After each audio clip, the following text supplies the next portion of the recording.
Baik, bismillahirrahmanirrahim. Assalamualaikum warahmatullahi wabarakatuh. Alhamdulillahirabbil alamin. Assalatu wassalamu ala asrafil anbiya wa mursalin wa ala alihi washabbihi ajmain amma ba. Raditu billahi rabba wa bil islami dina wa bil muhammadin nabiyya wa rasulah. Rabbi zidni ilma warzuqni fahma. Sadaqallahul azim.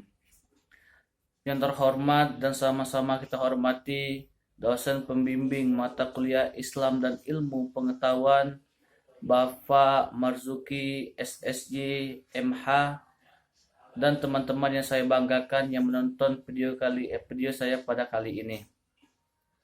Pertama-tama dan yang paling utama, marilah kita panjatkan puji dan syukur kita atas kehadirat Allah Subhanahu wa taala yang telah memberikan kita nikmat iman, nikmat Islam, nikmat kesehatan dan kesempatan kali ini berbagi sharing-sharing tentang ilmu.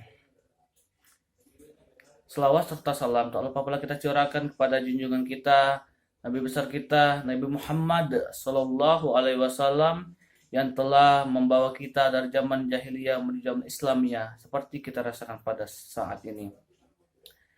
Baik, di sini sebelumnya perkenalkan terlebih dahulu saya Hendy Romadoni NIM 1930102059 mahasiswa Fakultas Syariah dan Hukum UIN Raden Fatah Palembang Prodi Perbandingan Mazhab Hukum semester 3. Di sini salah satunya saya akan memenuhi persyaratan tugas mata kuliah saya yang dimana tugasnya ini makalah yang saya bikin ini dibuat video lalu diupload di YouTube, lalu dijelaskan makalah yang telah dibikin per individu atau per orang tersebut. Di sini saya akan menjelaskan di mana makalah saya ini berjudul Islam dan Ilmu Pengetahuan. Di sini saya menjelaskan poin-poin penting saja pada makalah saya pada kali ini. Yang pertama itu pengertian ilmu, yang kedua keutamaan menuntut ilmu, yang ketiga syarat-syarat menuntut ilmu, dan yang keempat adab-adab dalam menuntut ilmu. Di sini saya akan menjelaskan yang poin pertama yaitu pengertian ilmu. Ilmu merupakan kata yang berasal dari bahasa Arab, masdar dari allama ya'lamu yang berarti tahu atau mengetahui. Dalam bahasa Inggris, ilmu biasanya dipadatkan atau dengan kata science, sedangkan pengetahuan dengan kawidg dalam bahasa Indonesia, ilmu itu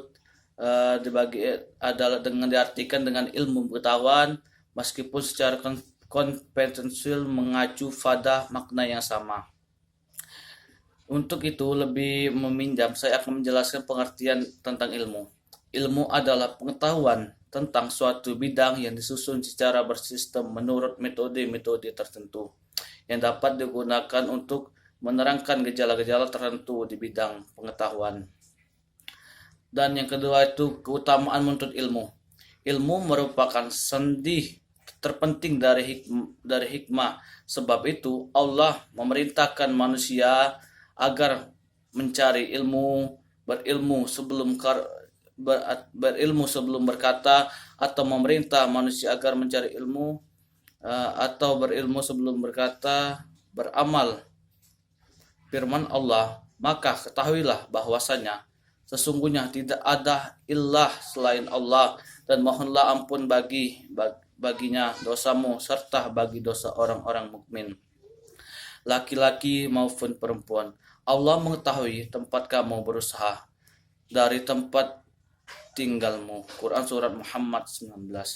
Ilmu sebelum berkata dan beramal. Sufyan bin Uyainah berkata, manusia paling bodoh adalah yang membiarkan kebodohannya. Manusia paling pandai adalah yang mengandalkan ilmunya. Sedangkan manusia paling utama adalah yang takut kepada Allah. Ibnu Taimiyah membagi ilmu yang menjadi 3 bagian. Yang pertama itu ilmu tentang Allah, nama sifat-sifat dan lainnya seperti yang disebutkan dalam Al-Quran dan As-Sunnah. Dan yang kedua, ilmu tentang persoalan-persoalan masa lalu yang dikibarkan Allah, persoalan-persoalan masa ini, dan persoalan-persoalan masa yang akan datang. Dan yang ketiga itu ilmu perintah Allah yang berhubungan dengan hati dan anggota badan seperti kepada Allah Subhanahu wa taala. Dan yang ketiga, adab-adab menuntut ilmu.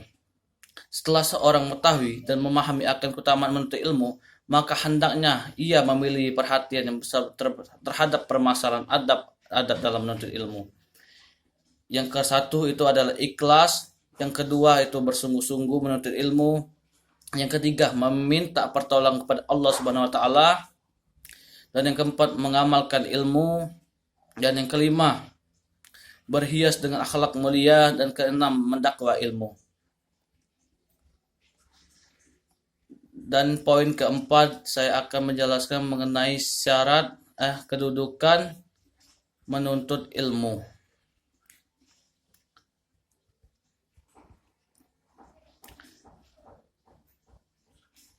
Di sini saya akan menjelaskan syarat kedudukan menuntut ilmu. Ilmu merupakan pengetahuan khusus tentang apa penyebab sesuatu dan mengapa ada persyaratan ilmiah sesuatu yang dapat disebabkan sebagai ilmu.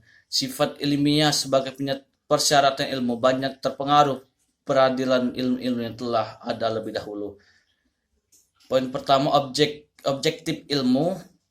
Ilmu harus memiliki objektif kajian terdiri dari golongan masalah yang sama sifat hakikatnya, tampak dari luar maupun berikutnya dari dalam. Dan yang kedua itu sistematis dalam perjalanan, mencoba mengetahui dan menjelaskan suatu objek. Ilmu harus terurai, terumuskan dalam hubungan yang teratur dan logis sehingga membentuk suatu sistem yang berarti secara utuh, menyeluruh, terpadu dan mampu menjelaskan rangkaian sebab akibat mengikuti objek. Mungkin itu saja yang dapat saya jelaskan. Bisa saya simpulkan bahwasanya pengetahuan agama adalah pengetahuan yang diwahyukan, yaitu pengetahuan tentang Al-Quran dan hadis serta semua pengetahuan tentang isinya yang bisa dikembangkan dalam tradisi Islam. Dan ilmu pendidikan Islam adalah ilmu pendidikan yang berdasarkan Al-Quran dan hadis dan akal. Mungkin itu saja yang dapat saya sampaikan. Lebih dan kurang saya mohon maaf kepada Allah. Marilah kita mohon ampun. Saya akhiri. Wabillahi taufiq wal hidayah. Yakin usaha sampai. Wassalamualaikum warahmatullahi wabarakatuh.